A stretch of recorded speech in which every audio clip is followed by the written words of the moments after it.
बात इतनी सीधी होती कि स्वयं ही बूझ लेते तो करना क्या है किसी ज्ञानी का, या लिख के दे देते अर्जुन को, अर्जुन सेल्फ स्टडी कर ले।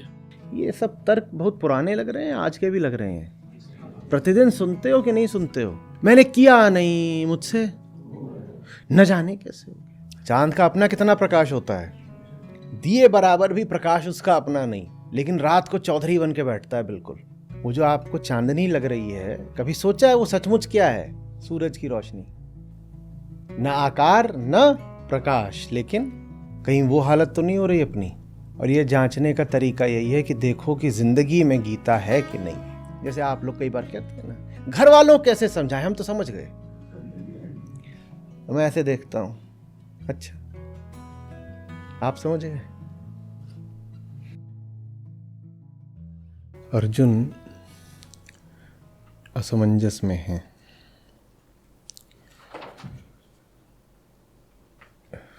कृष्ण बात को इतना सरल, इतना सीधा करके बता देते हैं कि अर्जुन को लग रहा है कि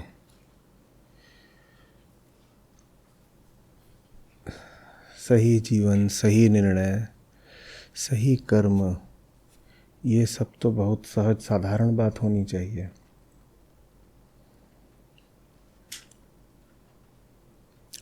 अर्जुन कह रहे हैं कि बात अगर इतनी सीधी है तो फिर कोई भी व्यक्ति बहक कैसे जाता है? ये सदा का खेल रहा है। ज्ञानियों का काम है उलझे हुए मुद्दों को भी सुलझा कर सामने रख देना। मैं कहता सुलझावन हारी, तू रखता उलझाई रे। और साधारण मन के लिए जो मुद्दा अधिक से अधिक उलझा हुआ भी रहता है, वो ज्ञानी के हाथों में पढ़ करके बिल्कुल खुले निरभ्र आकाश की तरह साफ हो जाता है। लगता है इसमें तो कोई जटिलता हो ही नहीं सकती। अरे इतनी सीधी सी तो बात थी। पर बात उतनी सीधी अगर वास्तव में होती आपके लिए, तो कभी उलझी भी ना होती आपके लिए। बात तो न सरल है न जटिल, निर्भर इस पर करता है कि वो बात है किसके लिए। ये हम भूल जाया करते हैं। हम सदा वस्तुगत सत्य खोजते हैं। तो बात एक बाहरी वस्तु है ना। हम पूछा करते हैं कि बात कठिन है कि सरल है। और वेदांत आपको लेकर के जाता है आप में। वेदांत कहता है कौन सी बात, कहाँ है बात, बात दिखाओ। कोई बात नहीं है, तुम हो। तुम हो और दुनिया तुम्हारा प्रतिबिंब है। और तुम ही टेढ़े टपरे हो तो तुम्हारे लिए हर बात टेढ़ी होगी। और तुम में सिधाई आ जाए तो सब बातें तुम्हारे लिए सीधी हो जाएंगी। तुम ही भीतर से उलझे हुए और धुंधले हो तो तुम्हारे लिए पूरा जगत कोहरे जैसा होगा और उलझन भरा। और तुम्हारे भीतर सुलझाव हो जाए तो कोई बात नहीं जगत की जो तुम्हारे लिए अब एक समस्या रहे, एकदम आर पार देख लोगे। पर जगत में किसी भी चीज़ के आर पार देख पाओ, इसके लिए पहले आवश्यक है, कहिए, स्वयं के आर पार देख पाना। और स्वयं के आर पार देख पाने को क्या बोलते हैं? सुनाई नहीं दिया। मुझे लगता है जब सत्र शुरू होता है तो मेरी ही आवाज़ बस मध्यम रहती है, आपकी भी रहती है।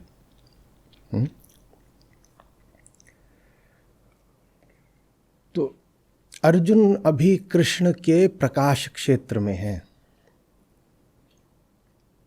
तो कृष्ण की रोशनी में अर्जुन को सब साफ साफ दिख रहा है।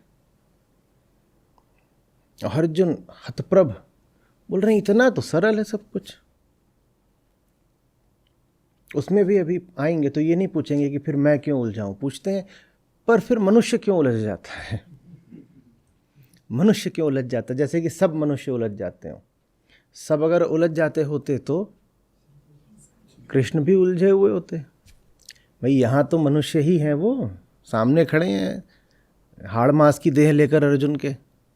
अगर उलझना अनिवार्य होता तो कृष्ण भी उलझे हुए होते। लेकिन अभी अर्जुन यही कहेंगे कि सारे ही जो मनुष्य हैं वो क्यों उलझ जाते हैं। ये नहीं पूछेंगे कि जो व्यक्ति अपनी ओर उंगली करके पूछने लग जाए वो समस्या की जड़ तक पहुंच गया ना। वो फिर ये पूछेगा मैं क्यों उलझ गया, तो फिर मैं अब आ गया तस्वीर में।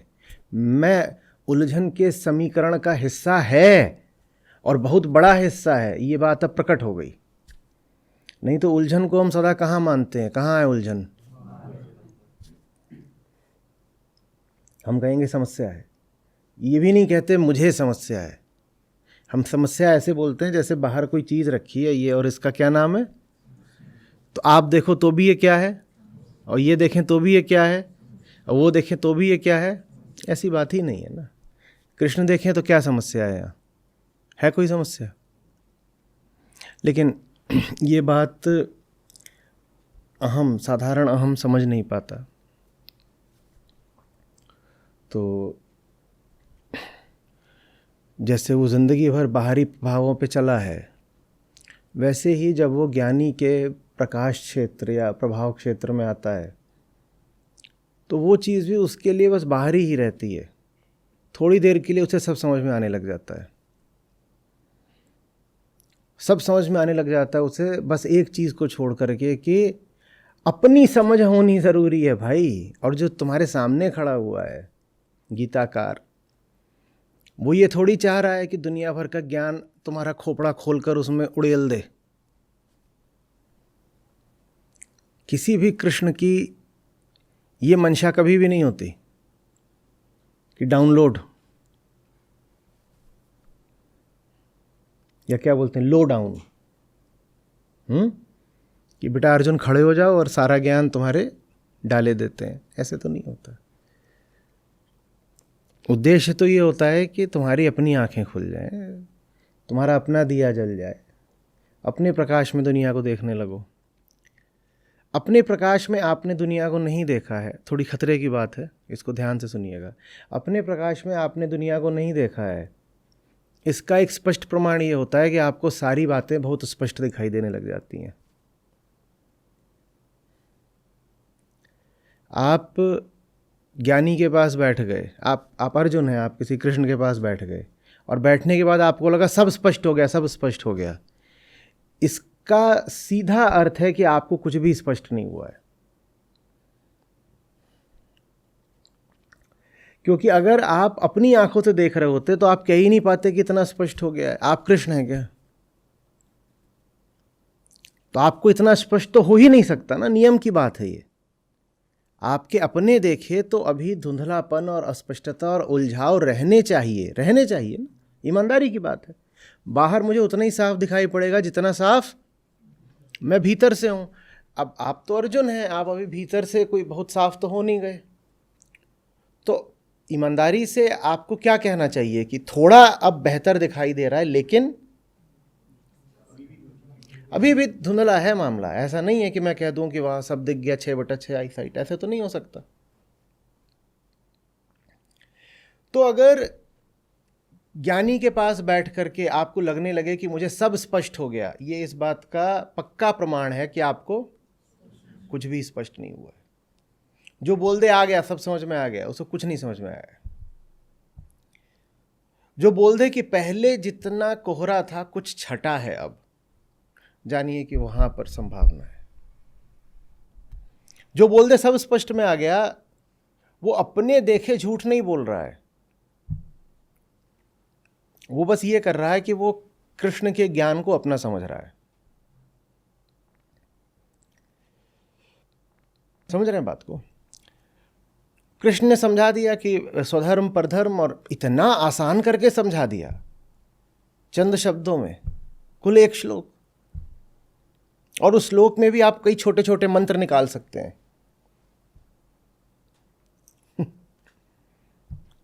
स्वधर्मे निधनम श्रेय निकाल लिया मंत्र, और इतनी साफ करके बता दी कि अर्जुन को भी क्या लगने लग गया, मुझे भी समझ में, अरे भाई इतना आसान नहीं है, नहीं आया है समझ में। और नहीं आया है समझ में, इसका अर्जुन स्वयं ही प्रमाण दे देते हैं अगले श्लोक में, ये कह के कि आसान तो इतना है, तो लोगों को क्यों नहीं समझ में आता। नहीं, मुझे तो आ गया है, पर मतलब और आम लोग, इनको समझ में क्यों नहीं आता। तो कृष्ण उस पर कुछ बोलते नहीं, कहते हैं अभी समझाता हूं। और अगर अभी समझाता हूं तो अर्थ क्या हुआ, समझ में आया नहीं है, नहीं तो मैं क्यों कहता कि और समझाता हूं। तो थोड़ा सा सतर्क रहने की जरूरत है। कोई ऊंची पुस्तक पढ़ करके, या जिसकी पुस्तक है उसी से चर्चा करके, कुछ करके, बहुत आसानी से ये भ्रम हो जाएगा कि आ गया। ठीक वैसे जैसे आप कोई गणित की किताब ले लें जिसमें सवाल ही सवाल दिए हों, तो आप फंस जाएंगे, खुद हल करना है। दूसरी ओर आपको एक ऐसी किताब मिल जाए जिसमें है सवाल, बहुत सवाल और बहुत कठिन सवाल, लेकिन हर सवाल के नीचे उसका पूरा खुला जवाब लिखा हुआ है, विस्तृत समाधान के साथ,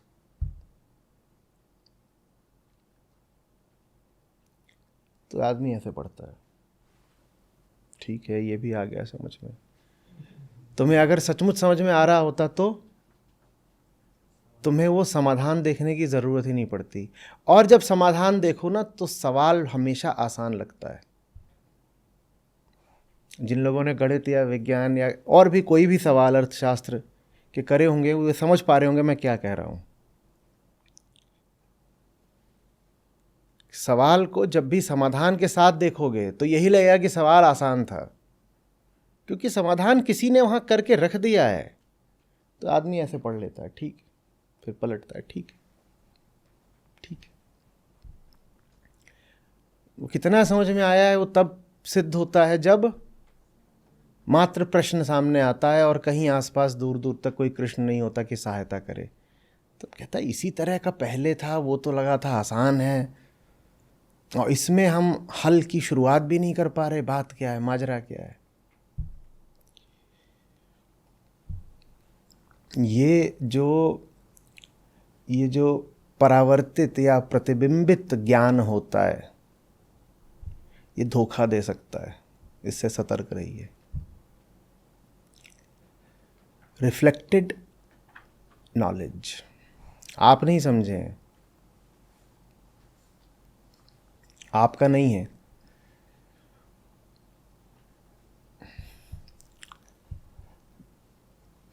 जैसे चांद होता है ना रात में, कितना प्रकाश है उसमें, कितना है। अरे गणित की बात कर रहे थे, भूगोल में भी गोल हो।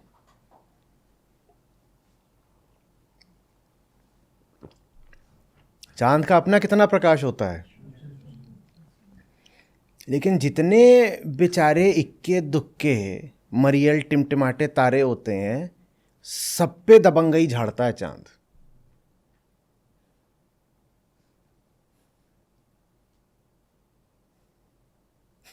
दिए बराबर भी प्रकाश उसका अपना नहीं, लेकिन रात को चौधरी बन के बैठता है बिल्कुल। किसका प्रकाश लेकर, ये होता है। वो दुनिया कहती वाह चांदनी। कभी कहा है कि सचमुच तो ये सूर्य प्रभा है, उसको बोलोगे चंद्र प्रभा।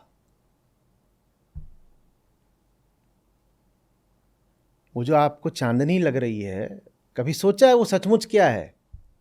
क्या है? सूरज की रोशनी।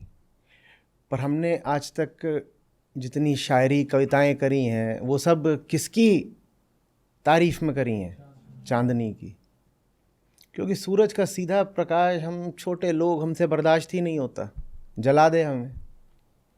हालांकि मामला सब उसी से चल रहा है, उसी की ऊर्जा है, उसी से प्राण है। पर चांद की कितनी तारीफें हैं जिसके पास अपना कुछ भी नहीं, और रात को कैसा छा जाता है चांद। समझ में आ रही है बात?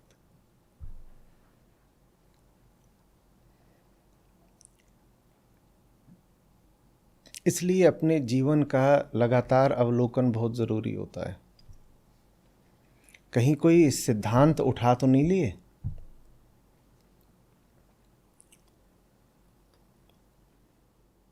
उधार का तो नहीं है मामला? और साबित कैसे होगा कि कितना आपका है और कितना उधार का है? अभी हमने बात करी थी। जब आपके सामने ऐसे प्रश्न आए जिनका उत्तर आपको पहले से ना पता हो, तब देखते हैं आपका जवाब क्या होता है।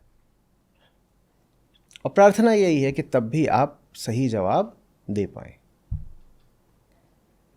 तो इसीलिए मैं बार बार कहा करता हूं कि ज्ञान कितना है इसकी कसौटी सिर्फ जीवन होता है।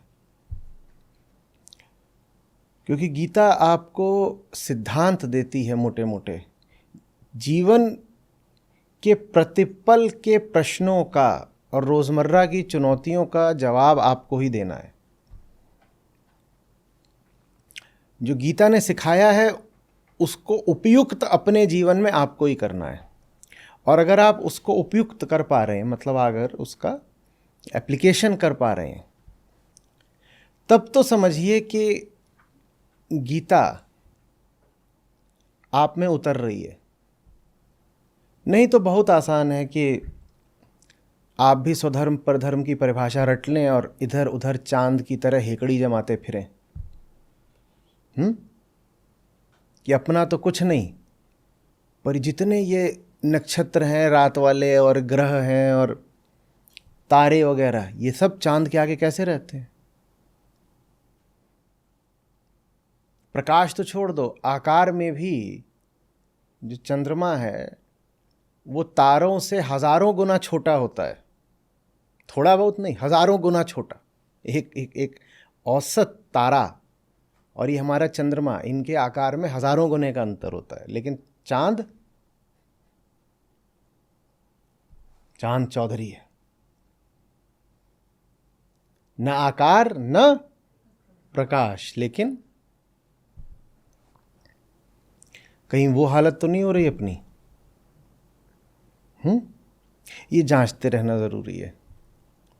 और ये जांचने का तरीका यही है कि देखो कि जिंदगी में गीता है कि नहीं है।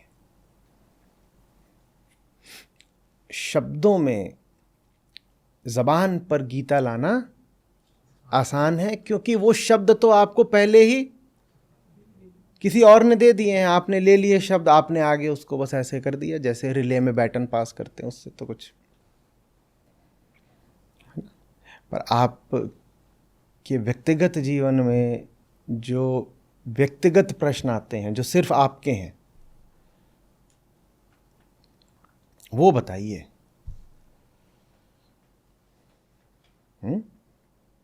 जो आप प्रतिदिन निर्णय कर रहे होते हो, और ये खरीदूं कि ये खरीदूं, पैसा यहाँ लगाऊं कि यहाँ लगाऊं, इससे मिलने जाऊं या उसका द्वार खटखटाऊं, ये सब होते हैं ना रोजमर्रा के निर्णय। अब त्योहार आ रहा है, ये करना है कि वो करना है, ये सब। इससे पता चलता है कि कितना अपने भीतर आया है। तो ये हुई पहली बात।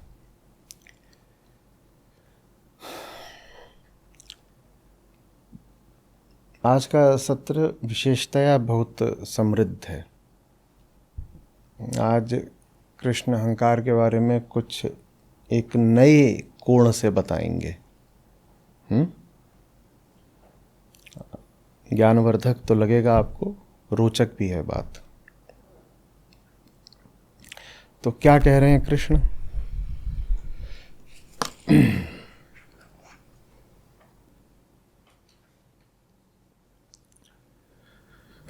श्रीमद् भगवद गीता 3 अध्याय 36वां श्लोक। अर्जुन उवाच अथ केन प्रयुक्तोऽयं पापं चरति पूरशः अनिच्छन्नपि वार्ष्णेय बलादेव नियोजितः।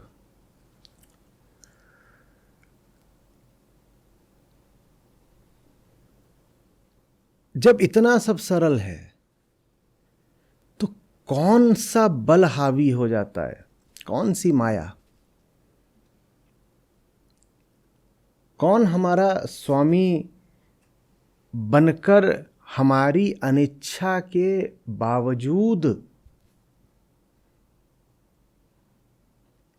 हमारी अनिच्छा के बावजूद हमसे पाप करा ले जाता है।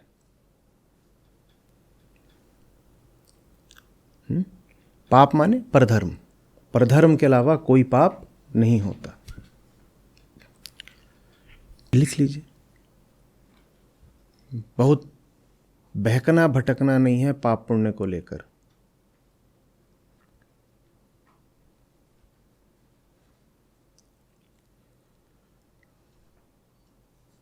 स्वधर्म ही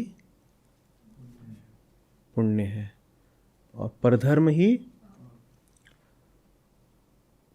परधर्म के 3 हिस्से कौन से?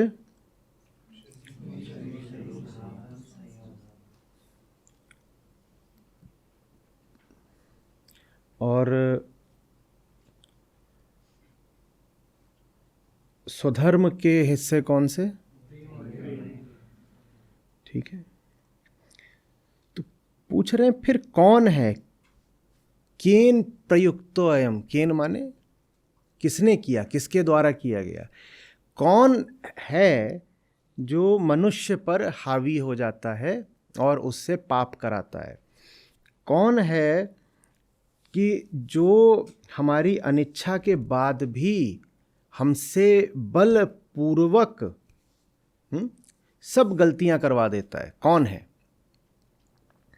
अर्जुन के प्रश्न में ही अर्जुन की जो मानसिक स्थिति है वो छुपी हुई है।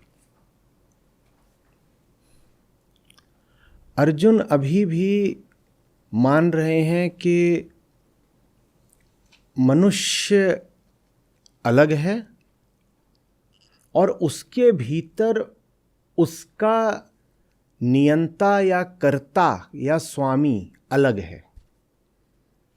एक तरह से कह सकते हैं कि अर्जुन अभी भी जीवात्मा की भाषा में बात कर रहे हैं, सोल की भाषा में, कि कौन है जो मेरे भीतर घुस करके मुझसे पाप करा देता है, मुझे बताओ।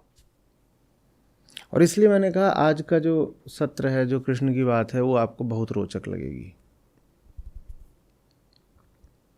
अर्जुन के प्रश्न में अर्जुन की जो मान्यता छुपी है, एजम्पशन, वो समझ रहे हैं।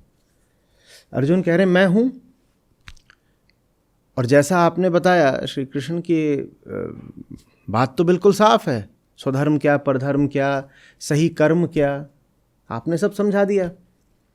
तो फिर कौन है जो मुझ पर हावी हो जाता है? ये प्रश्न वही हुआ ना, कौन है जो बाहर से मुझ में प्रवेश कर जाता है या बाहर से मेरा स्वामी बन जाता है? माने मेरे अतिरिक्त भी कोई है, ये अर्जुन की मान्यता है इस प्रश्न में। मेरे अतिरिक्त भी कोई है, और वो जो मेरे अतिरिक्त है वही अपराधी, वही गुनहगार, क्योंकि पापाचरण मुझसे वही करवा रहा है। क्योंकि मैं तो सही ही आचरण करता। सही आचरण तो बड़ा सरल है ना, अभी श्री कृष्ण ने दिखा दिया कितना सरल है। तो भाई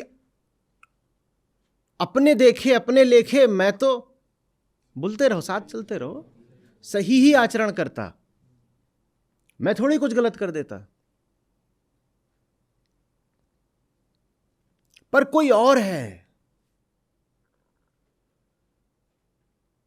कोई और है जो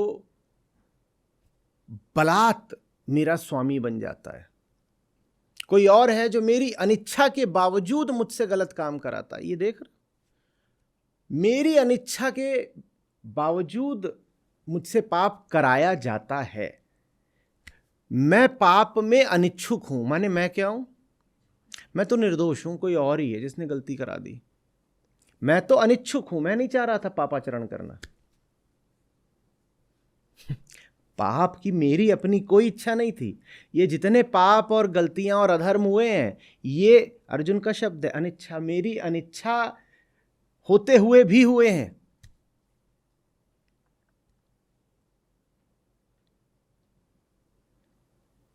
तो मुझे क्या दे दो? Clean chit. मुझे तो दे दो सफाई का प्रमाण पत्र। नहीं, मैंने नहीं किया, मुझसे हो गया। जरूर कोई और दूर की बाहर की कोई शैतानी बला है, कोई आसुरी शक्ति है जो ये सब करवा रही है। ये सब तर्क बहुत पुराने लग रहे हैं, आज के भी लग रहे हैं। प्रतिदिन सुनते हो कि नहीं सुनते हो? मैंने किया नहीं, मुझसे न जाने कैसे हो गया, संयोग से हो गया, दुर्घटना से हो गया।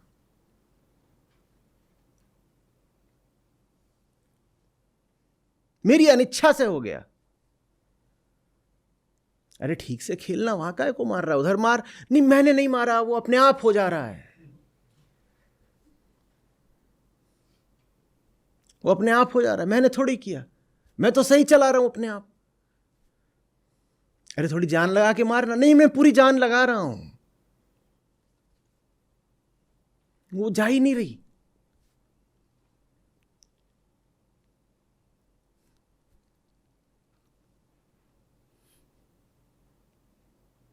समझ में आ रही बात? मैं कैसा हूं? सीधा सरल निर्दोष छोटा सा नन्हा सा बच्चा। मैंने कुछ नहीं किया, मैं तो पाक साफ हूं। मुझे समझ में नहीं आया उस समय, बस हो गया।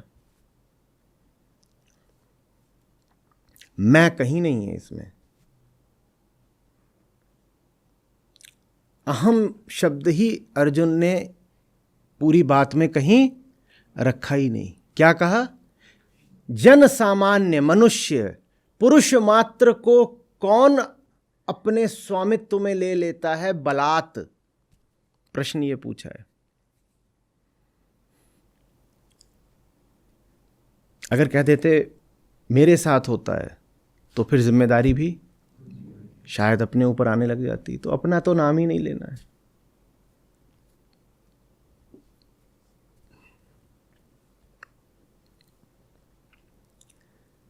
समझ रहे बात को?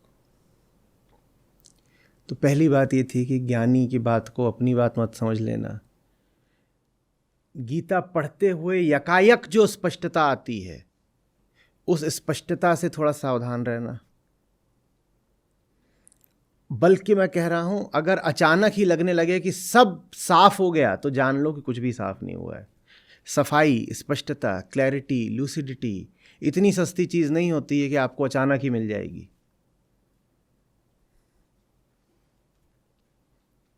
सत्र के समापन के बाद आप लोग लिखा करते हैं आज तो सब कुछ ही साफ हो गया, आज का सत्र बहुत खास था। अब मैं कहता हूं, फिर बाकी सत्रों का आज तक के असम्मान क्यों कर रहे हो? जिस सत्र को देखो उसी को तुम बना देते हो सर्वोपरि शिरोमणि।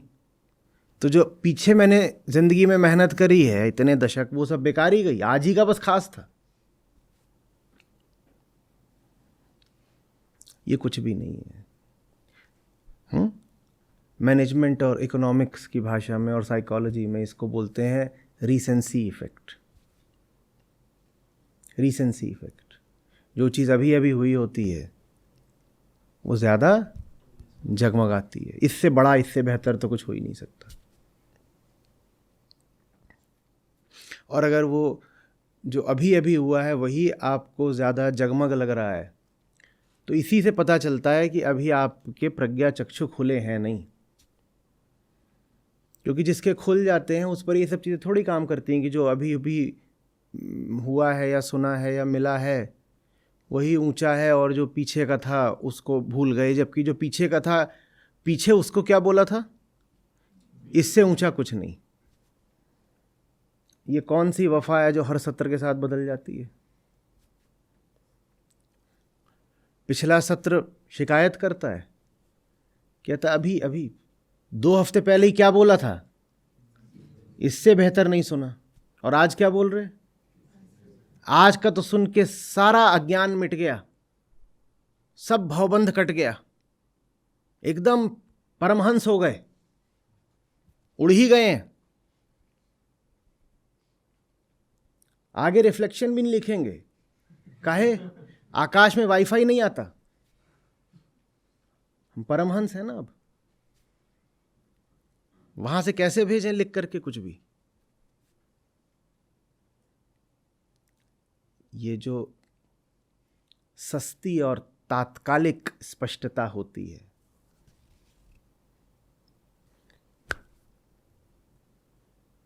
दोस्तों सावधान।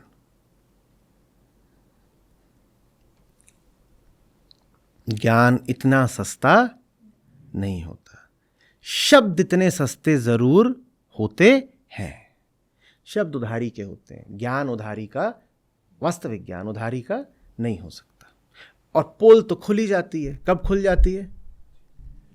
अरे निष्काम कर्म आ गया समझ में, निष्काम कर्म आ गया समझ में, सब आ गया, तभी जिंदगी कोई साधारण सी स्थिति सामने लेके आ जाता है। और उस साधारण सी स्थिति में निष्कामता एकदम फुर्र हो जाती है। तो क्या समझ में आया था? जब जीवन के प्रश्नों का उत्तर नहीं हो सकती निष्कामता, तो ये निष्कामता किस काम की है? या है?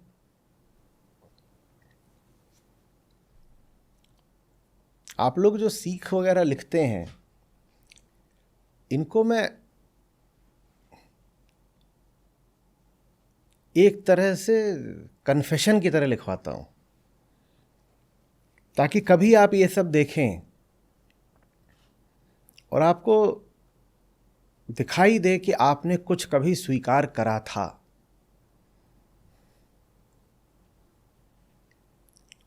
और जो स्वीकार करा था उसको फिर भुला दिया, उसी के खिलाफ खड़े हो गए, लिख दिया आपने बड़े बड़े अक्षरों में, गर्जना के साथ,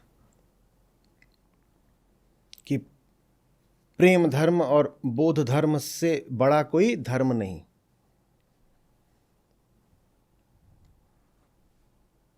फिर मैं चाहता हूं कि आप जब समाज धर्म में पूरी तरह धंस गए हों,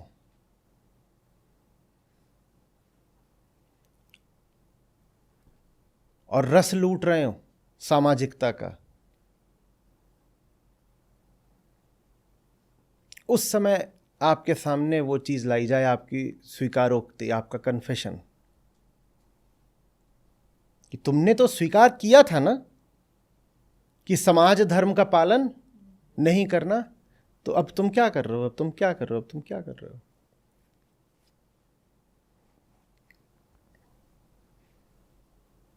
और अगर सचमुच आप समझ गए होंगे तो ऐसी नौबत आएगी नहीं कि जो आपने लिख दिया आपका आचरण कभी भी उससे विपरीत जाए।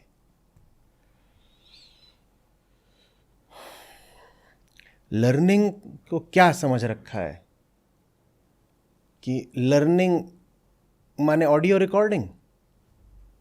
आप यही तो कहते हो कि हम अपनी लर्निंग लिख रहे हैं। लर्निंग बहुत जबरदस्त बात होती है भाई। लर्निंग कोई ऑडियो रिकॉर्डिंग की चीज थोड़ी होती है कि जो मैंने सुना था वही मैंने लिख दिया। इसको चेपना बोलते हैं, जमीनी भाषा में इसको बोलते हैं, जो सुना था वही चेप दिया।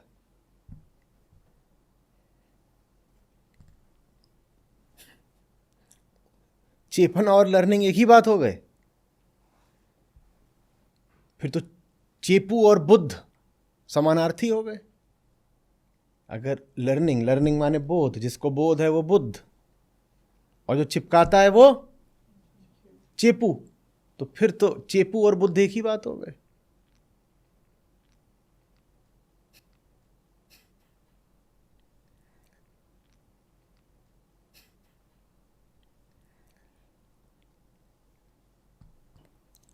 अंडरस्टैंडिंग का, बोध का फायदा ही यही होता है कि आप स्मृति से आजाद हो जाते हैं।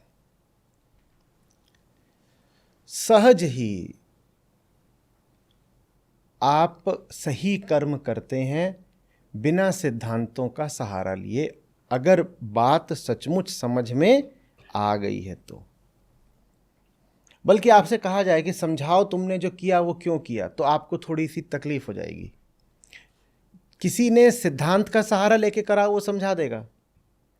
वो कहेगा देखो ये फॉर्मूला है, ये सवाल है, इस सवाल में फॉर्मूला लगाया उत्तर आ गया, वो समझा देगा। पर जो व्यक्ति सचमुच समझ चुका है उसको समझाने में थोड़ी सी कठिनाई होगी। समझा वो भी देगा, पर उसको थोड़ा श्रम करना पड़ेगा, उसको विचार करना पड़ेगा बाद में कि अच्छा जो मैंने करा अब इसको सिद्धांत के फ्रेमवर्क में कैसे समझाऊं। तो वो प्रयास करके समझा देगा। लेकिन जिसने सिद्धांत के ही आधार पे, सिद्धांत माने आयातित ज्ञान, वही उधारी का प्रकाश चंद्रमा वाला, पर जिसने सिद्धांत के ही आधार पर करा है वो तत्काल समझा देगा।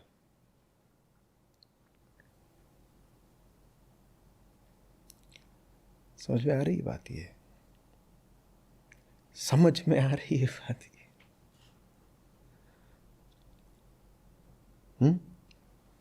तो अर्जुन कह रहे हैं बताइए बताइए बताइए बताइए कौन है वो?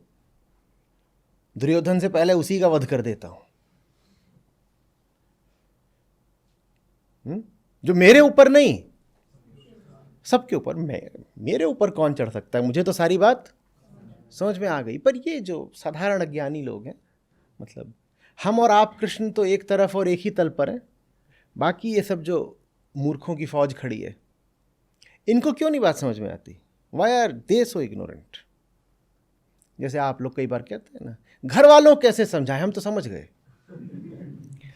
तो मैं ऐसे देखता हूं, अच्छा आप समझ गए?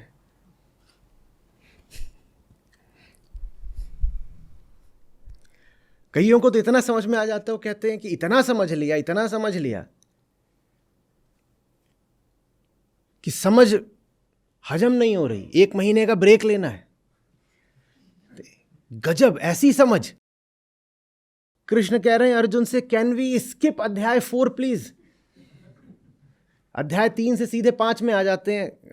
लेट्स डू दैट कृष्ण, क्योंकि पूरा समझ में आ गया है। भाई आप भी अगर बोलते हो महीने 2 महीने नहीं रहना है, तो इसका मतलब ही यही है कि अध्याय 3 से सीधे अध्याय 5 में जाना है आपको। इतना समझ में आ गया।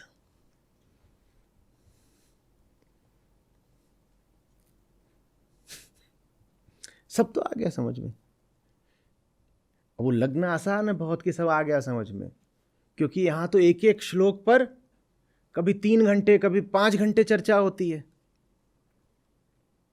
और उसमें एक सफाई होती है, एक स्पष्टता होती है, एक तार्किक प्रवाह होता है, बहुत आर पार की बात होती है, जैसे पारदर्शी साफ पानी।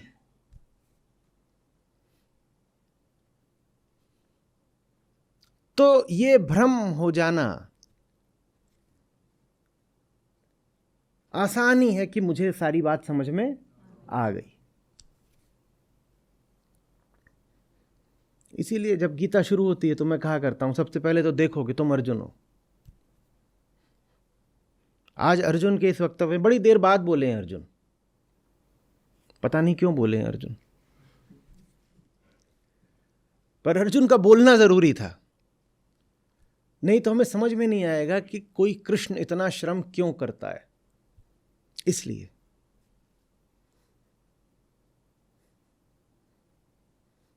क्योंकि अब लगभग 150 श्लोक होने को आए, और अर्जुन अभी भी मैं पर नहीं पहुंच पाए। सारी बात किसके लिए कर दी?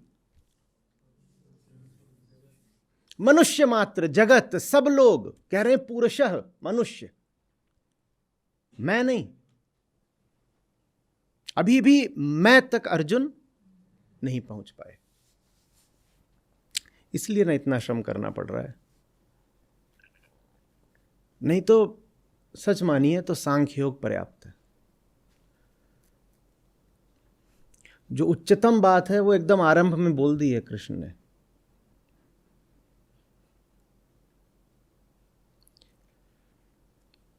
कृष्ण ये थोड़ी करेंगे कि पहले छोटी बात बताएं फिर बड़ी बात बताएं। उन्होंने तो जो सबसे ऊंचा सर्वोत्कृष्ट हो सकता है वो सबसे पहले अर्जुन के सामने रख दिया है कि अर्जुन, इसी से अगर बात बन जाए तो इससे बेहतर तो कुछ हो ही नहीं सकता। जब अर्जुन प्रदर्शित कर रहे हैं कि अभी वो इस योग्य नहीं है कि ज्ञान मात्र से ही उनकी गांठ खुल सके, तब फिर कृष्ण आगे बात को लाते हैं और आगे लाते हैं और आगे लाते हैं और आगे लाते हैं।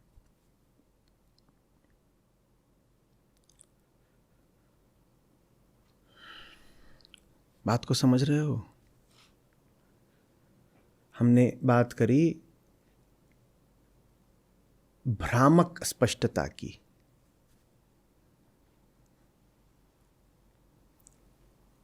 Imported clarity as deception, self dissipation.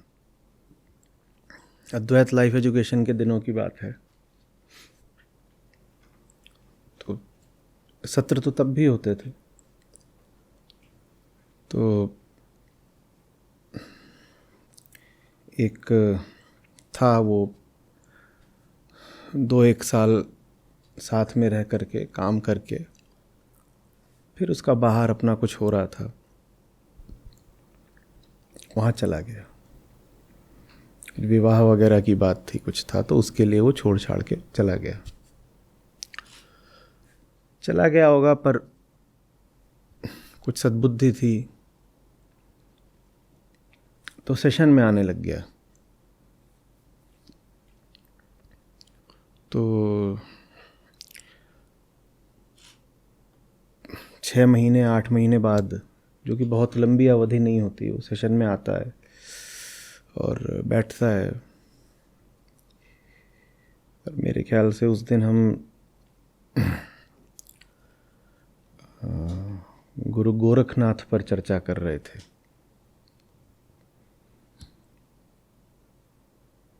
तो उनकी बात को मैं मूल सिद्धांतों के आधार पर बोलने लग गया और ये मेरे सामने ही बैठा हुआ था और इसके चेहरे पे हवाइयाँ उड़ रही थी। तो मैंने देखा वो चुपचाप बैठा रहा, सुनता रहा। फिर चले गए सब लोग, तो वो रुका रहा। तो मैंने पूछा क्या है, तो उसके एक आंसू गिर पड़ा। बोलता है मुझे कुछ भी समझ में नहीं आ रहा। मैंने कहा पर कोई नई बात तो थी नहीं, तुम 2-3 साल ये सब बातें सुन चुके हो, लगभग रोज सुन चुके हो। उसके पास कोई जवाब नहीं था। बोला मुझे कुछ भी समझ में नहीं आ रहा। और उसे छोड़े मुश्किल से 6-8 महीना हुआ था। कुछ भी समझ में नहीं आ रहा। वजह क्या है? आपको जो कुछ भी समझ में आया था वो आपका अपना नहीं था, वो एक प्रभाव क्षेत्र का था। आप जैसे उस क्षेत्र से बाहर निकले, सारी समझ विलुप्त हो गई, आपकी थी ही नहीं वो। हाँ, वहां रह करके आपको ये भ्रम बन जाता है कि आपको समझ में आ गया। ये भ्रम 2 तरीके से मारता है। पहला, ये आपको और ज़्यादा मेहनत करने से रोकता है समझने के लिए, क्योंकि जब समझ में आ ही गया तो और मेहनत क्यों करें। और दूसरा, और जो ज़्यादा खतरनाक इसका प्रभाव है, वो ये है कि ये आप में एक झूठा आत्मविश्वास पैदा कर सकता है कि जब समझ में आ ही गया है तो आगे सुनने की ज़रूरत ही क्या है। और आगे सुनने की ज़रूरत है या नहीं, वो इसी से पता चल जाता है कि जब 6 महीने बाद स्मृति हटने लगी तो तुम्हारे पास क्या बचा। क्योंकि स्मृति तो मिट जानी है। कहीं और जाओगे, कुछ और काम करोगे, नए अपने जीवन में गृहस्थी में प्रवेश कर जाओगे, वहाँ दूसरी चीज़ें स्मृति बनना शुरू हो जाएंगी। ये जो चीज़ थी, इसकी स्मृति तो बहुत तेज़ी से मिटने लगेगी। फिर अब तुम्हारे पास क्या बचेगा? इस चीज़ को जीवन में तो उतारा नहीं था ना, बस कहाँ उतारा था? अधिक से अधिक स्मृति में उतारा था और यहाँ जिह्वा पर उतारा था। और वो सब तो बहुत जल्दी पीछे छूटता है। 6 महीने में हालत ये थी कि कुछ समझ में नहीं आ रहा। दुनिया बदल गई है, जिंदगी बदल गई है, व्याकरण बदल गया है, पूरा शब्दकोश बदल गया है, मेरे मुहावरे बदल गए हैं, मुझे कुछ अब समझ में नहीं आ रहा।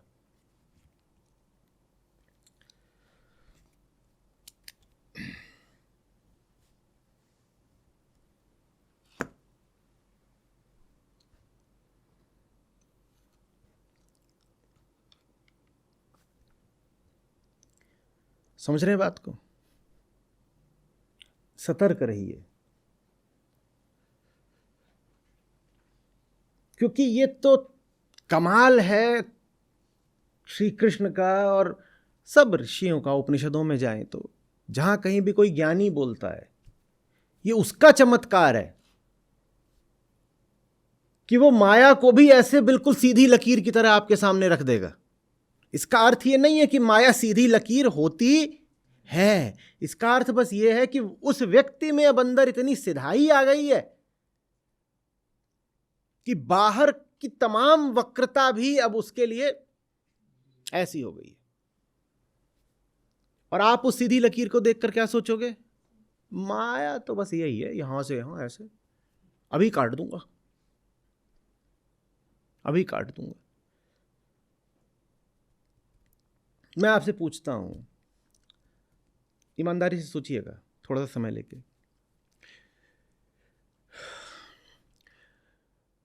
कोई कृष्ण आपको ना बताएं या वेदांत दर्शन आपको ना सुझाए कि निष्काम कर्म जैसा कुछ हो सकता है, क्या आपको 800 साल में भी स्वयं यह विचार आएगा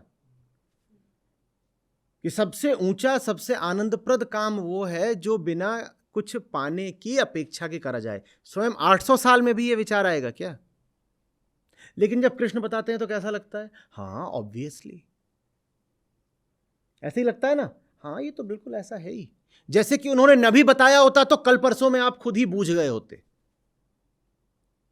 यही लगता है ना कि इन्होंने ऐसा क्या खास उखाड़ दिया। अरे भाई, इतनी सरल और सीधी बात है, प्रत्यक्ष बात है, ऑब्वियस है कि ये नभी बताते तो ठीक है, इन्होंने बता दिया थोड़ा, तो आज समय बचा दिया। वैसे कोई बड़ी बात नहीं थी, आज ये नहीं बताते तो कल तो मैं खुद ही जान जाता, क्योंकि बात है ही इतनी सीधी। अरे भैया, बात इतनी सीधी नहीं है, नहीं है, नहीं है। बात इतनी सीधी होती ही तो क्या पड़ी थी संतों को वो सब बात बोलने की कि गुरु गुण कहा ना जाए और 7 समुद्र की मसी करूं लिखा ना जाए। काहे के लिए बोलते? कल अभी बोल रहे थे बिन सतगुरु कितना दुख पाया। बात अगर इतनी सीधी होती कि खुद ही, अब गुरु माने यहां कृष्ण गुरु है और कोई नहीं गुरु है, बात इतनी सीधी होती कि स्वयं ही बूझ लेते, तो करना क्या है किसी ज्ञानी का?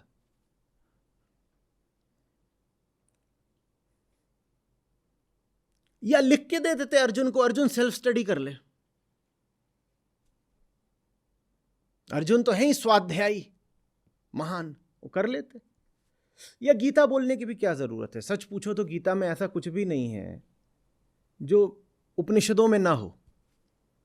बस गीता में वो और ज्यादा व्यवहारिक हो करके और पार्थिव हो करके हमारे सामने आता है और जीवंत होकर हमारे सामने आता है। वरना जो यहां लिखा है वो सारी बातें तो उपनिषदों में भी हैं। क्यों नहीं कर दिया कृष्ण ने कि अर्जुन जाओ और ये कम से कम 2-4 जो प्रमुख उपनिषद हैं वो पढ़ के आ जाओ। और उपनिषद कोई बहुत विशाल ग्रंथ तो है नहीं, 1-2 को छोड़ के। ऐसे ऐसे भी उपनिषद हैं कि उनको आदमी 2-3 घंटे में ही पूरा पढ़ डाले। ये पूरी गीता काहे को बताई, इतना क्यों समझाया? अगर मात्र सूत्रों से ही समझना आसान होता तो इतना श्रम क्यों करते कृष्ण? और अगर श्री कृष्ण की बात से भी समझना इतना आसान होता तो श्री कृष्ण के बाद शंकराचार्य आदि इतने विस्तृत भाष्य क्यों लिखते?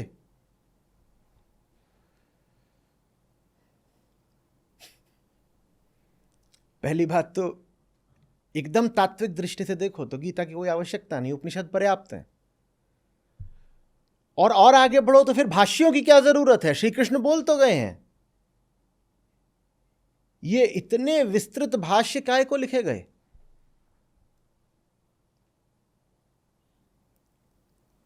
लेकिन फिर भी लोग हैं, उनसे पूछो क्या, हमने भी गीता पढ़ी है। कैसे पढ़ी? बोले श्लोक लिखा था और नीचे उसका अनुवाद लिखा था, हमने पढ़ लिया, हमारी गीता हो गई। मालिक,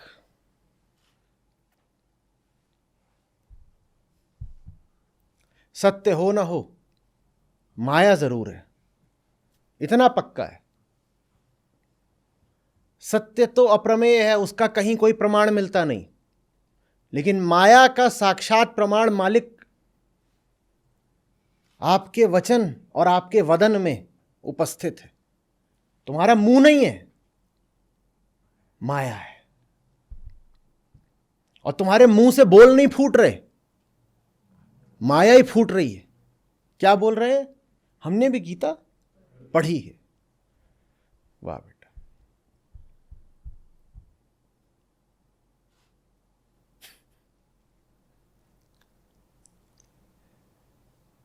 इसीलिए ज्ञान की संगत खतरनाक होती है।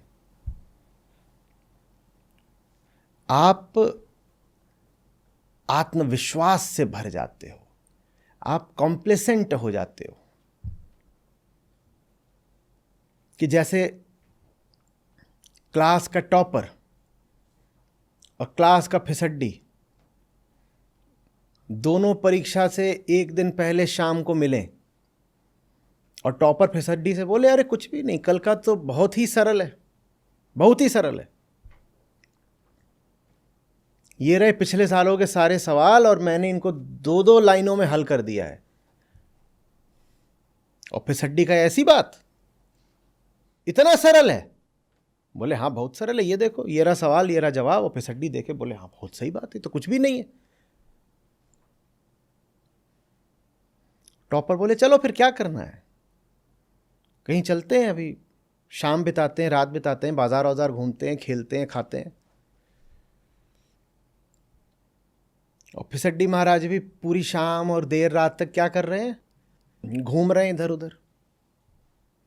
भरोसा पूरा है कि जो पूरा पाठ्यक्रम है और पर्चा है परीक्षा का, दोनों बहुत ही सरल हैं। क्योंकि किसने प्रमाणित कर दिया कि सरल है? वो जो टॉपर बैठा हुआ है। अगले दिन आती है परीक्षा, और क्या होता है परीक्षा में? क्या होता है? वो तो हंसा है, वो तो निकल जाएगा, और इधर कौवा चला हंस की चाल। इसका क्या होगा? ये बैठा कह रहा कल तो सब बहुत सरल लग रहा था, और सवाल ऐसे ही थे, मिलते जुलते थे, उसने लेकिन खटखट खटखट चुटकी बजाते सारे हल कर रखे थे। अब वो इधर उधर कहीं है नहीं, क्योंकि जीवन की हर चुनौती में आप ये नहीं कर पाओगे कि गीता का श्लोक आप लोग उठा करके वहीं पर तैनात कर दो, फिट कर दो। कह रहे अब तो वो कहीं पर है नहीं टॉपर, और अब ये चुनौती मुझे खुद हल करनी है, मुझसे हो नहीं रही। तो ज्ञानी की संगत में ये खतरा रहता है, आप कॉम्प्लेसेंट हो सकते हो, आप झूठे आत्मविश्वास से भर सकते हो। जो चीज़ आप जानते नहीं वो भी आपको लग सकती है कि आप जानते हो। और ये परखने का तरीका यही है। जिंदगी देखो, अपनी जिंदगी, आपकी जिंदगी में गीता कितनी उतरी है ये देखो, अन्यथा गड़बड़ हो सकती है। मैं समझ गया, ये छोटा सा वाक्य खतरनाक है। मैं समझ गया, इसका मतलब बौद्धिक नहीं हो सकता,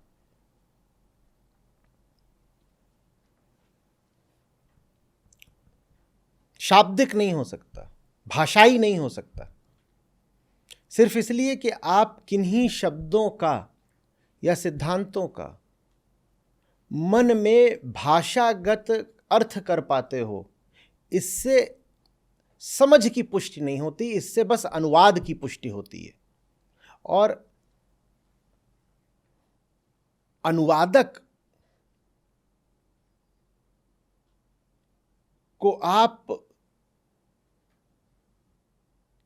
ज्ञानी तो नहीं बोलोगे ना, या बोलोगे?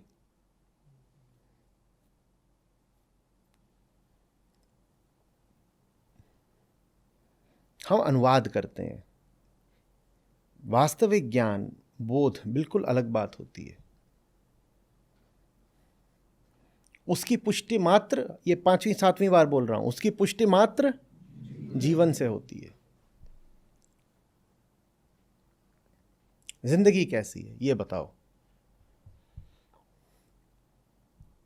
इसको हम अपनी ठेठ भाषा में क्या बोलते हैं संस्था में? बात हटाओ, काम दिखाओ। मुंह मत चलाओ यार, क्या करके लाए हो ये दिखाओ। मुंह चलाने वाले तो बतौले बहुतेरे होते हैं, ऐसा है वैसा है, ये वो बातें लंबी चौड़ी, ये लंबे लंबे मैसेजेस। मैं कई बार कहता हूं, मैं कहता हूं जितनी देर में तूने ये संदेशा टाइप किया, इतनी ही देर में कुछ काम कर लिया होता। काम क्यों नहीं किया ये बताने के लिए 1.5 घंटे तक काम किया उसने। दिन भर में सबसे ज्यादा काम वो यही करता है, ये समझाना कि काम क्यों नहीं किया। ये उसका सबसे बड़ा काम है पूरे दिन भर का। काम ना करने वालों का सबसे बड़ा काम यही होता है, the major task of the day. कह रहे हैं अभी वो बहुत बड़ी अभी समस्या बाकी है, वो बड़ा वाला काम तो अभी करना शेष है ना। इधर से उधर से संदेश लिखेंगे, झूठ बोलेंगे, अपॉलजीज करेंगे।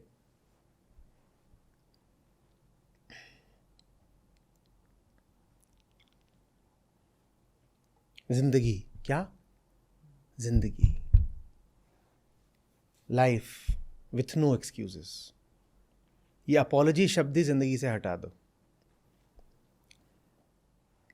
जिन्हें समझ में आता है उनकी जिंदगी में जो शब्द आता है उसको बोलते हैं एक्शन। जिन्हें नहीं समझ में आता उनकी जिंदगी में जो शब्द आता है उसे बोलते हैं अपॉलजी। समझ और एक्शन का क्या संबंध है? वही जो आत्मज्ञान और कर्मयोग का है। जिसके पास आत्मज्ञान है उसका कर्म योग एकदम निसृत हो जाता है ना, तत्काल फलित होता है। हाँ, तो वो एक्शन में उतर जाता है। समझ में आया है तो एक्शन होगा, समझ में नहीं आया है तो अपॉलजी। अपॉलजी का अर्थ क्षमा याचना हो आवश्यक नहीं है। अपॉलजी का अर्थ होता है कारण बताना। वो बस कारण ढूंढेगा, और सारे कारण वो कहां ढूंढेगा? ठीक वही जहां अर्जुन ढूंढ रहे हैं। कहां? बाहर। वो वैसा हो गया, वो वैसा हो गया, मेरे दांत में दर्द था।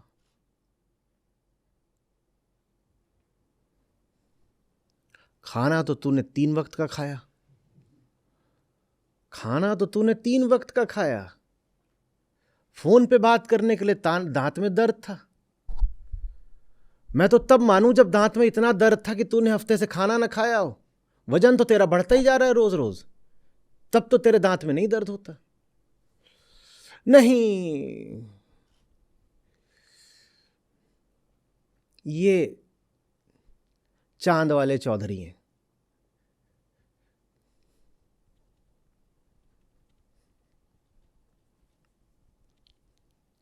समझ में आ रही है बात? कुछ नहीं है इनके पास अपना, अभागे।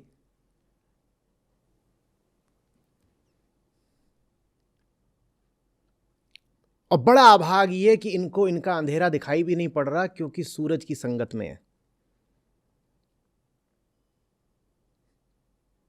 उसके प्रकाश में नहा करके इनको स्वयं ही ये भ्रम हो जाता है जैसे यही दैदीप्यमान हो।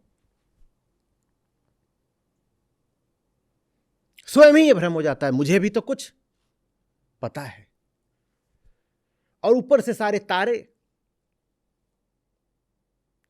सब तारागण आके बोलते महाराज क्या आपकी चमक है, क्या विमल कीर्ति। वो सब लोग कह रहे हैं कि क्या आपने बात बोली है, गजब बात। अब बहुत लोगों से दिन भर में चर्चा होती है, वो सब तारे हैं, और दो चार उनको सिद्धांत बता दिए फोन पर, उनको भी लगता है कि ये तो बहुत महान ज्ञानी है। उन्हें क्या पता है कितना ज्ञानी है कि क्या है।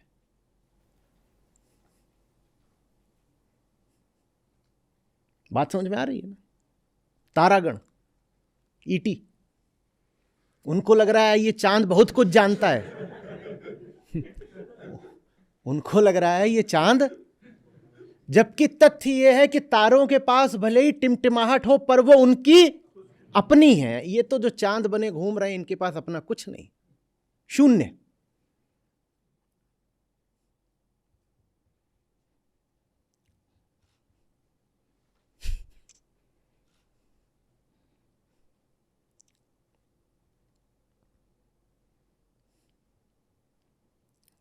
भ्रम में न रहो, न दतोले बनो न बतोले।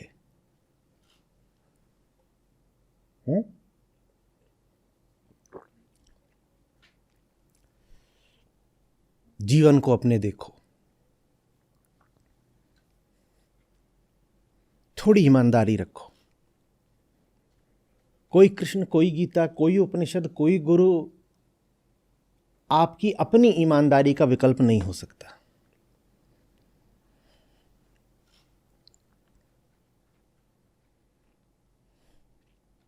वही ईमानदारी सत्यनिष्ठा कहलाती है, वही प्रेम कहलाती है। वो नहीं है तो उसकी जगह कुछ भी और हो, पर्याप्त नहीं पड़ेगा।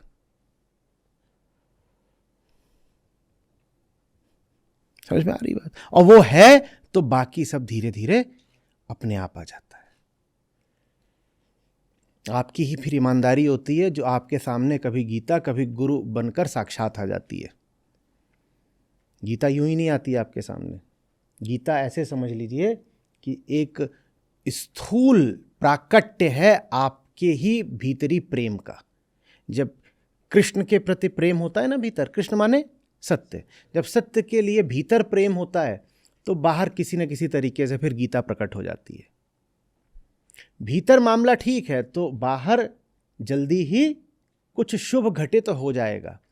पर भीतर बेईमानी का अंधेरा है तो बाहर 100 सूरज भी जगमगाते रहें, उनका प्रकाश बस आपसे क्या होता रहेगा, रिफ्लेक्ट होगा। आपके भीतर जाकर के वो आपको आलोकित नहीं कर पाएगा।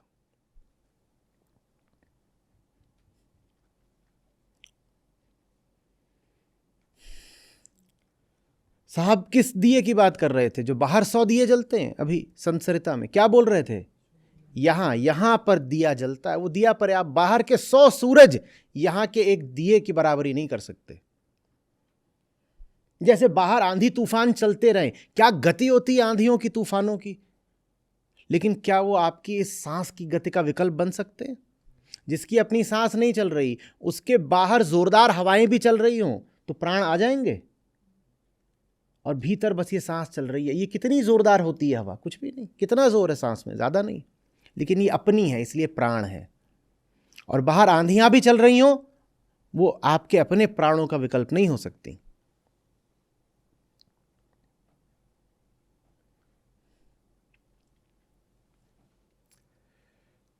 कभी देखा है, कोई रिकॉर्डिंग देखिएगा किसी भी चीज की, एथलेटिक्स की देख लीजिए, स्विमिंग की देखिए, टेनिस, बैडमिंटन, किसी चीज़ की देख लीजिए, क्रिकेट आप देखते हो, जब टीवी पे देखते हो तो कैसा लगता है, या फुटबॉल देखते हो तो कैसा लगता है? कितना आसान है, कितना आसान है। और यहाँ तक कि हम खुद ही उसको सलाह देने लगते हैं, बल्कि आदेश देने लगते हैं, अरे अब ये करना। बैडमिंटन कोर्ट पर आप रिकॉर्डिंग देखते हो, वो अपना आराम से ऐसे हवा की तरह जैसे फुदक फुदक के कोर्ट में उस कोने से उस कोने जा रहे हैं, और दौड़ भी नहीं रहे, टहलते हुए वहां से यहां जाते हैं, और 30-30 शॉट की रैली चल रही है। तब क्या लगता है, कैसा है? हाँ, उससे हमें भी भ्रम हो सकता है कि आसान है। स्क्रीन पर आप देखते हो गेंद आई, उसने ऐसे किया और गेंद कहाँ गई, और आपको खड़ा कर दिया जाए वहीं पे उसी गेंदबाज के सामने, 140 की उसकी गति है, और कहा जाए 20 में से एक गेंद छू के दिखा देना, छक्का दूर की बात है, छू देना गेंद को, छुई नहीं जाएगी।